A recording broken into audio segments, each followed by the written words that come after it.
Latina, Latino, Chicana, Chicano voice is sometimes erased in our educational system. Erased or skipped.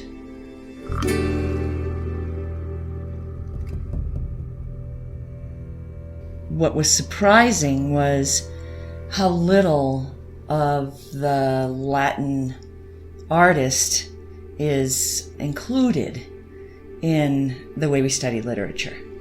So unless we, as educators, bring this forward, we're going to continue to ignore the minority voice, continue to ignore the minority cultures in how identities have been shaped.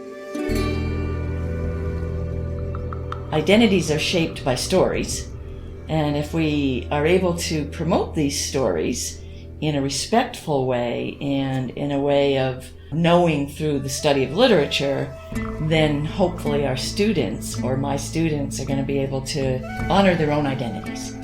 And it doesn't have to be the Latin identity. I want all students to take this class. If we are looking at African American identity, Chicano, Latino identity, I use those interchangeably, American Indian, Native American, Indigenous peoples' identities, then we learn more about our personal stories in that whole process.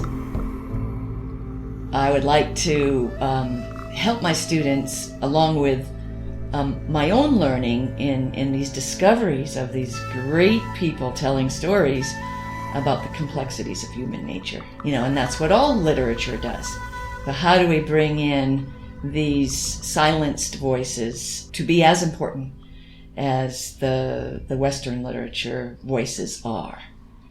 It's a survey class, so we read all kinds of things. I want students to have exposure to as many artists as we can possibly fit into this one semester. So we talk about colonialism. We talk about how did this happen in the first place? And then from there, I quickly move into the study of Rudolfo Anaya, who wrote Bless Me Ultima. And students love that because it's the story of identity and how this young child has to figure out his identity based on these multiple expectations from his parents.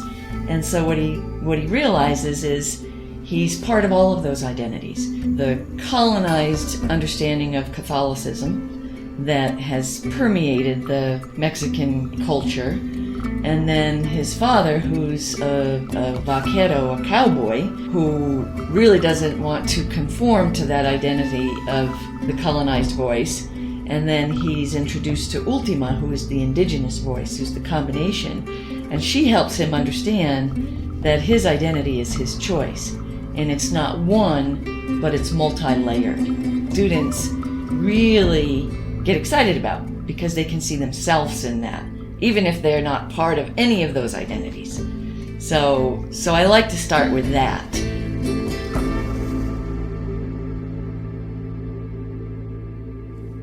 Every human matters, and every human has always mattered. And it's so easy for us to minimize each other.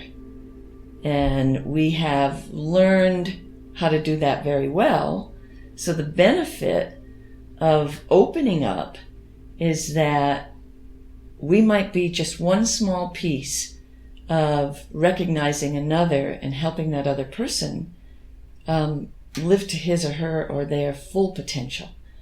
And it seems simple, but it's so complicated, as we know.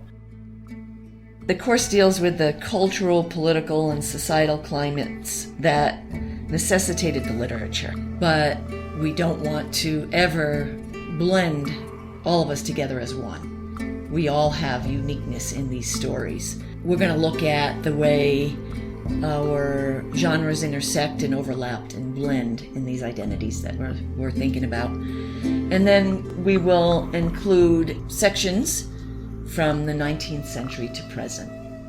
And there'll be attention to the Chicano movement, the Latina and Latino literary boom, and historical literary recovery.